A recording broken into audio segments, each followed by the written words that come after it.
সাবেক প্রধানমন্ত্রী শেখ হাসিনা ও সাবেক 2 মন্ত্রীসহ 7 জনের বিরুদ্ধে হত্যা মামলা দায়ের করা হয়েছে। আজকে কিছুক্ষণ আগে আরেকটি সংবাদ পেলাম, সেই দরবেশ বাবা সালমান এফ রহমানকে পালানোর সময় গ্রেফতার করা হয়েছে। যেহেতু ভারত আদা জল খেয়ে লেগেছে যে কি করে বাংলাদেশকে আন্ডারমাইন করা যায়, কি করে বাংলাদেশে একটা অভ্যুত্থান ঘটানো যায়, সেটা ভারত মনে প্রাণে চাইছে সর্বাত্মকভাবে। গত 4 আগস্ট তাদের সাইনিং পাওয়ারের মাধ্যমে সালমান এফ রহমান তিনি দেশ থেকে প্রায় $30 মিলিয়ন এফডির মাধ্যমে দেশ থেকে নিয়ে পালিয়ে গেছে।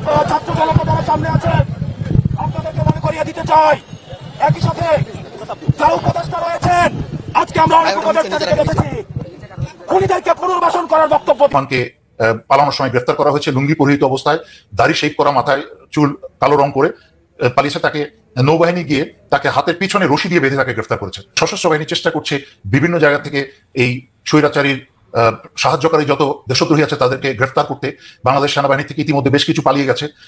জিয়াউল হাসানকে ফিরিয়ে আনা হয়েছে, বাট এখনো পর্যন্ত জানা যায়নি তাকে গ্রেফতার করা হয়েছে কিনা। স্বৈরাচারী শেখ হাসিনা পালিয়ে গেছে, বেশ কয়েকদিন হয়ে গেল। এখনো পর্যন্ত স্বৈরাচারী শেখ হাসিনা এবং ভারতের তৈরি করা 15 বছরে তৈরি করা তাদের প্রশাসন, তাদের সবকিছু রয়ে গেছে, তাদের সমস্ত এক্সিকিউটিভ জায়গায় তাদের লোকই রয়ে গেছে। এটা কি করে সম্ভব? এরকম একটা দেশদ্রোহী বদমাশ এখনো রাষ্ট্রপতি হয়ে কি করে বসে থাকে? এবং তার কাছে, তার উপস্থিতিতে বাংলাদেশের জনতার যারা রক্ত দিয়েছে, ছাত্র ছাত্রী জনতা যারা রক্ত দিয়েছে এবং যারা সংগ্রাম করেছে কষ্ট করে জীবন বাজি রেখে, তাদের ইচ্ছার প্রতিফলন কি করে সম্ভব? স্বৈরাচারী শেখ হাসিনার এবং ভারতের বসানো লোক যদি এখনো এক্সিকিউটিভ পাওয়ারে থাকে, সেটা রাষ্ট্রপতি থেকে আরম্ভ করে সচিবালয়ের জয়েন্ট সেক্রেটারি থেকে আরম্ভ করে তার উপরে সব যা আছে। প্রফেসর মোহাম্মদ ইউনূসের মতো একজন ব্যক্তি, যে ভারতের 2টি ইন্টারভিউ আমি দেখেছি এনডিটিভির সাথে, যেহেতু ভারত আদা জল খেয়ে লেগেছে যে কি করে বাংলাদেশকে আন্ডারমাইন করা যায়, কি করে প্রফেসর মোহাম্মদ ইউনূসকে আন্ডারমাইন করা যায়, কি করে বাংলাদেশে একটা অস্থিতিশীল পরিস্থিতি সৃষ্টি করা যায় এবং পাল্টা অভ্যুত্থান ঘটানো যায়, সেটা ভারত মনে প্রাণে চাইছে সর্বাত্মকভাবে। কিন্তু তাদের কিছু প্রশ্নের উত্তরে আমাদের গর্বের প্রফেসর মোহাম্মদ ইউনূস, উনি যেই দাঁত ভাঙা জবাব দিয়েছে ভারতকে শাট আপ করিয়ে দিয়েছে। প্রিয় দর্শক, দয়া করে না টেনে সম্পূর্ণ ভিডিওটি দেখবেন। হাসিনা ভারতে পালিয়ে গেলেও তার শয়তানি এখনো চলছে। সারা দেশে ছাত্রলীগ যুবলীগের নেতাকর্মীদেরকে ভারত থেকে নির্দেশনা দিচ্ছে, আর এরা চুরি ডাকাতি রাহাজানি করেই যাচ্ছে। এছাড়াও সেনাবাহিনীর শীর্ষ পর্যায়ের বেশ কয়েকজন জেনারেলদেরকে দিয়ে সেনাপ্রধানের ওপর ভয়ঙ্কর চাপ অব্যাহত রেখেছে, যাতে একটি সেনা অভ্যুত্থান ঘটানো যায়। এখন ডক্টর ইউনূসকে সরিয়ে সেনাবাহিনীর হাতে ক্ষমতা হস্তান্তর করার এক ভয়ঙ্কর ষড়যন্ত্র চালিয়ে যাচ্ছে ভারত এবং শেখ হাসিনা। গতকাল অন্তর্বর্তীকালীন সরকারের শপথ অনুষ্ঠানে ভারতের কোনো প্রতিনিধি আসেনি। নরেন্দ্র মোদী ডক্টর ইউনূসকে অভিনন্দন জানালেও এখনও তারা বাংলাদেশের বিরুদ্ধে ভয়ঙ্কর ষড়যন্ত্র চালিয়ে যাচ্ছে। এদিকে আজকে বাংলাদেশে ব্যর্থতার দায়ে ইন্ডিয়ার জাতীয় নিরাপত্তা উপদেষ্টা অজিত দোভালের চাকরি থেকে বাদ দেওয়া হয়েছে। শেখ হাসিনার পতনের কারণে এই মুহূর্তে ভারত পড়েছে চরম বেকায়দায়। এরই মধ্যে ডক্টর ইউনূস ইন্ডিয়াকে দাঁত ভাঙ্গা জবাব দিয়েছে। প্রফেসর মোহাম্মদ ইউনূস বলে বসলেন যে বাংলাদেশে যদি অশান্তি সৃষ্টি হয়, অশান্তি চালু থাকে, তার ঋণাত্মক প্রভাব, তার নেগেটিভ প্রভাব গিয়ে পড়বে 7 সিস্টারে এবং সামগ্রিকভাবে ভারতের উপরও। সোজাসুজি উনি বলেই দিলেন যে আমাদের সাথে ফাইজলামি করবা, আমরা কিন্তু নিশ্চিত করবো তোমার 7 সিস্টারও শান্তিতে থাকবে না, ভারতও শান্তিতে থাকবে না। এরকম একটা সাহসে মাথা উঁচু করে, বুক উঁচু করে কথা বলার মতো কোনো রাজনীতিবিদ বাংলাদেশে এখনো পর্যন্ত আসেনি ভারতের বিরুদ্ধে স্পষ্ট করে হুঙ্কার দিয়ে এরকম কথা বলার। সুতরাং উনি এন্ট্রেন্সেই বা সরকারের প্রবেশ পথেই একটা এইরকম মূল্যবান সাহসী বক্তব্য দিয়ে ভারতকে কিন্তু দুর্বল করে দিয়েছে। বাংলাদেশে বর্তমান প্রফেসর মোহাম্মদ ইউনূস স্যারের সরকার এসেছেন এবং আমি মাননীয় তত্ত্বাবধায়ক সরকারের প্রতি এবং মাননীয় সেনাপ্রধানের প্রতি অনুরোধ রাখবো, আপনারা দ্রুত আর 1 ঘন্টা সময় অপব্যয় না করে বাংলাদেশের সকল প্রতিষ্ঠান থেকে আপনারা গত 15 বছরে যত এক্সিকিউটিভ বসানো হয়েছে তাদেরকে সরিয়ে দিন, পুনর্গঠন করুন বাংলাদেশের প্রতিটি প্রতিষ্ঠানকে। এবং তা শুরু করতে হবে সামরিক বাহিনী থেকে এবং সিভিল প্রশাসন থেকে, পুলিশ থেকে। তার পরবর্তীতে আস্তে আস্তে ধাপে ধাপে শিক্ষা প্রতিষ্ঠান, অর্থনৈতিক প্রতিষ্ঠান, সবকিছু থেকে 15 বছরে যাদেরকে বসিয়ে যাওয়া হয়েছে সেই সব এক্সিকিউটিভ পাওয়ারকে অপসারণ করতে হবে।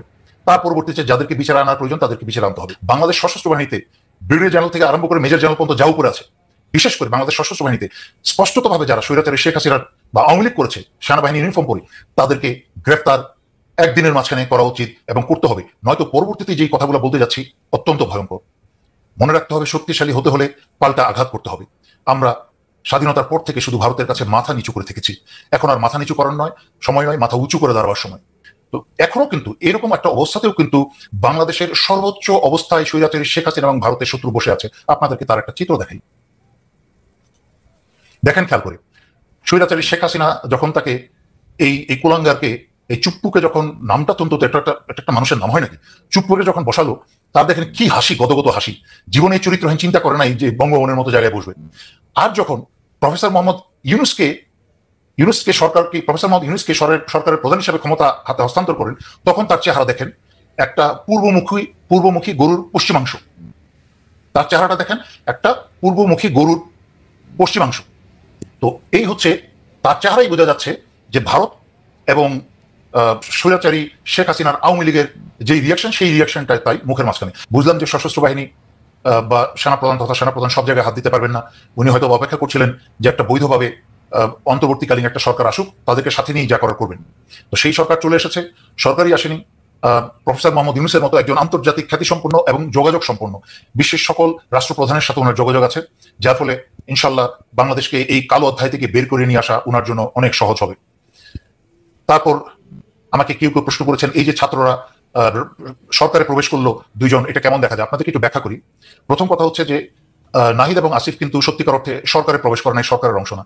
তারা সংগ্রামরত, আন্দোলনরত এবং যারা রক্ত দিয়েছে তাদের প্রতিনিধি হয়ে সরকারের একটা অংশের প্রতিনিধিত্ব করতে এসেছে সেই সব সংগ্রামী ছাত্রছাত্রীদের। এবং দ্বিতীয়ত, তারা নজরে রাখতে আসছে যে যাদের উপর এই আস্থা অর্জন করছে দেশকে কালো অধ্যায় থেকে বের করে নিয়ে আসতে, এবং তারা যেই জন্য রক্ত দিল, তাদের সেই প্রতিফলন, তাদের ইচ্ছার প্রতিফলন কি এই সরকার রাখছে কিনা, সেটার উপরে নজর রাখার জন্য কাছাকাছি এসেছে শুধুমাত্র। তারা আসলে রাজনীতিতে বা সরকারে প্রবেশ করে। গত 4 আগস্ট তাদের মাধ্যমে, তাদের সাইনিং পাওয়ারের মাধ্যমে সালমান এফ রহমান তিনি দেশ থেকে প্রায় $30 মিলিয়ন এফডির মাধ্যমে দেশ থেকে নিয়ে পালিয়ে গেছে। তো আমাদের মনে হচ্ছে কেন যেন এরা যদি কোনোভাবে আর একটা দিন সময় পায়, একটা দিন সময় পেলে দেশের বিভিন্ন ব্যাংক থেকে এসআলম গ্রুপকে তারা কিন্তু দেখা যাচ্ছে বিভিন্নভাবে পায়তারা করছে। এছাড়াও যখন শেখ হাসিনা যে চলে গেছে বাংলাদেশ থেকে, তখন কিন্তু সে যে গেছে তার নেতাকর্মীরা কিন্তু জানতো না যে সে চলে যাবে, পালিয়ে যাবে। তো দেখা গেছে যে আওয়ামী লীগের অনেক নেতাকর্মী যারা দেশটাকে লুটপাট করে টাকাটা ব্যাংকে সেভে রেখেছিল, তাদের টাকা কিন্তু এখনো ব্যাংকে আছে। তো তারা যদি কোনোভাবে এই টাকাটা ব্যাংক থেকে তুলে নিতে পারে, এই যে যারা এখন ডিজিরা আছে তাদের মাধ্যমে যদি তুলে নিতে পারে, তখন দেখা যাবে কি এখন দেশটা মোটামুটি এখন স্থিতিশীল পর্যায়ে আছে। টাকাটা নিয়ে যাওয়ার পর এটা যেরকম টাকা দিয়ে মানুষ কিনে নিবে, টাকা দিয়ে অস্ত্র কিনে নিবে, তখন আমাদের দেশের যে মানুষের জানমালের নিরাপত্তা বিঘ্নিত হবে। তো সেই জন্য আমরা মনে করছি যে এরা আমাদের জন্য একটা বড় ধরনের থ্রেট।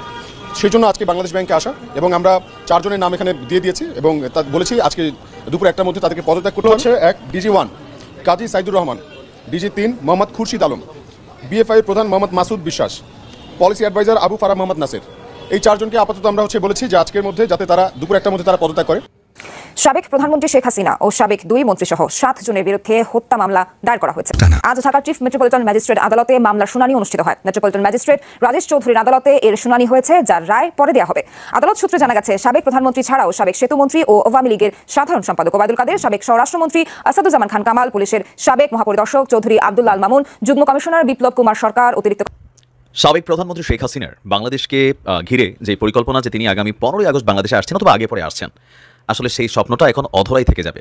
তিনি এখন ইচ্ছা করলেও আর বাংলাদেশে আসার মতন পরিস্থিতি তার জন্য নেই। কারণ যে মামলাগুলো হচ্ছে, অলরেডি যে মামলা হয়েছে, এজাহারে যা লেখা হয়েছে, এরকম মামলা আগামী আপনি ধরে রাখেন 1 সপ্তাহে 4 থেকে 500 মামলা হবে। এর পাশাপাশি বিভিন্ন সেক্টরে যে দুর্নীতি, লুটপাট, সেগুলোর জন্য তিনি কিন্তু আসামির কাঠগড়ায় দাঁড়াতে যাচ্ছেন।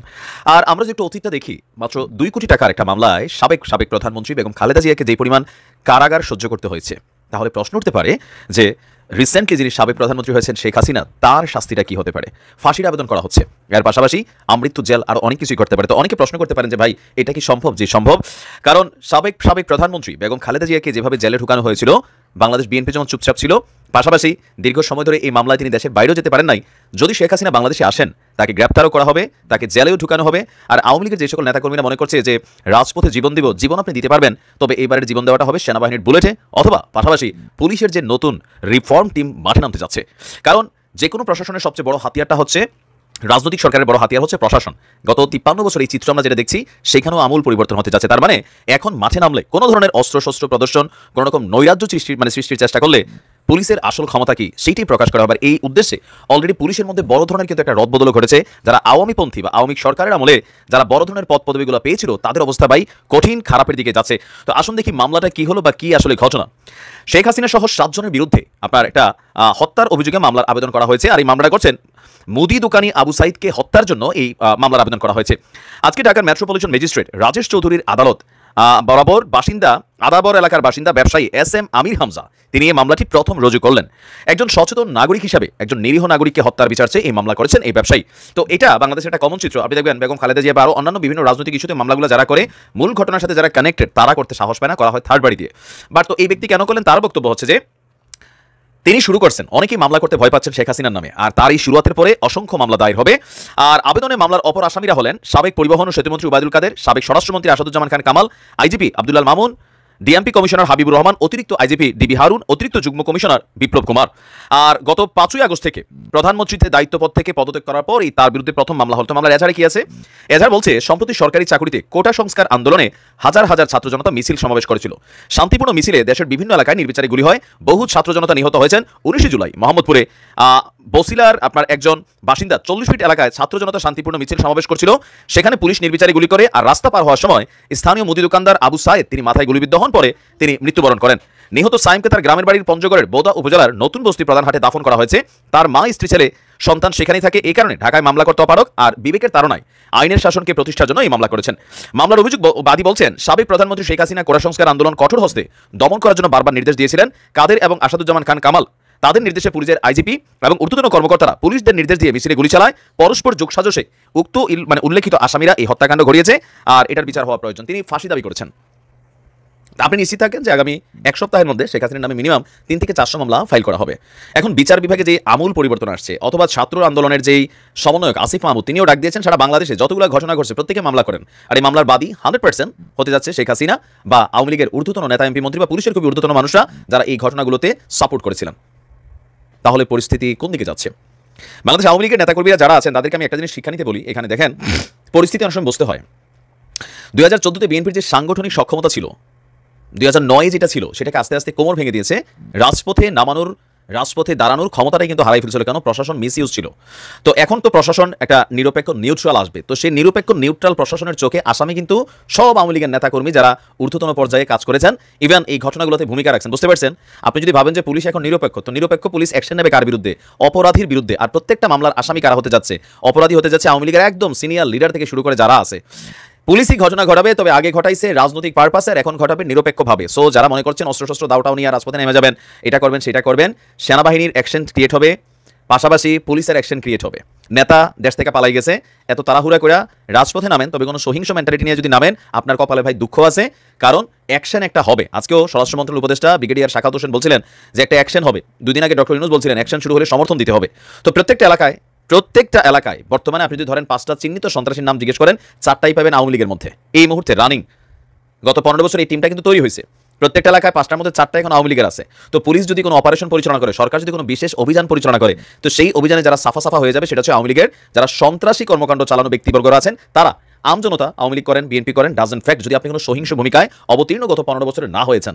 আপাতত আপনাদের জন্য আমার পক্ষ থেকে দলীয় ভাই হিসেবে প্রেসক্রিপশন হচ্ছে, যারা এই ম্যাপের অপরাধী আছেন আইনের কাছে আত্মসমর্পণ করেন, অথবা দেশ ছেড়ে পালাই যেতে চাইলেও পারবেন না, কারণ বর্ডার সিলগালা করা হয়ে গেছে, এয়ারপোর্ট রেস্ট্রিকশনে আছে।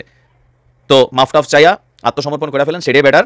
আর যদি মনে করেন যে না শেষ লড়াই করবো, তো আপনি বুলেটের জন্য অপেক্ষা করতে পারেন। একটা মিশন কিন্তু এই সরকার চালাবে, আপনি ভাবটা এখনো বোঝেন নাই। গতকালকে পর্যন্ত আমাদের স্বরাষ্ট্র উপদেষ্টার বক্তব্য একরকম ছিল, আজকে ছাত্রদের আন্দোলনের প্রেক্ষিতে হোক যেটাই হোক, তিনি কিন্তু আজকে আবার ভিন্ন রকম কথা বলেছেন। আর পুলিশের আওয়ামীপন্থী, আওয়ামী ঘেঁষা SI, FC, SP, DC, IG, DIG যারাই আছে সব কিন্তু তামাতামা হয়ে গেছে। সো আপনারে রক্ষা করার জন্য কেউ নাই। আর দিন শেষে পুলিশ রাষ্ট্রের যন্ত্র, কোনো দলের না। আর সাবেক প্রধানমন্ত্রীরও দেশে ফেরার যে পরিকল্পনা, সেটা টোটালি এই মুহূর্তে আউট অফ মার্কেট হয়ে যাবে। দেখা যাক তারপরেও আপুসীর নেত্রী। প্রিয় দেশবাসী, শুরু থেকে শেষ পর্যন্ত যারা এই ভিডিওটি দেখেছেন সকলকে জানাই অসংখ্য ধন্যবাদ। যারা এরকম নিউজ ভিডিও পেতে পছন্দ করেন তারা অবশ্যই এই চ্যানেলটি সাবস্ক্রাইব করে পাশে থাকা বেল আইকনটি বাজিয়ে দিবেন। যারা এখন এই ভিডিওটি শেয়ার করেননি, এই ভিডিওটি দ্রুত শেয়ার করে সকলকে দেখার সুযোগ করে দিন। আজকের মতন এই পর্যন্ত, দেখা হচ্ছে পরবর্তী কোনো ভিডিও নিয়ে ইনশাল্লাহ।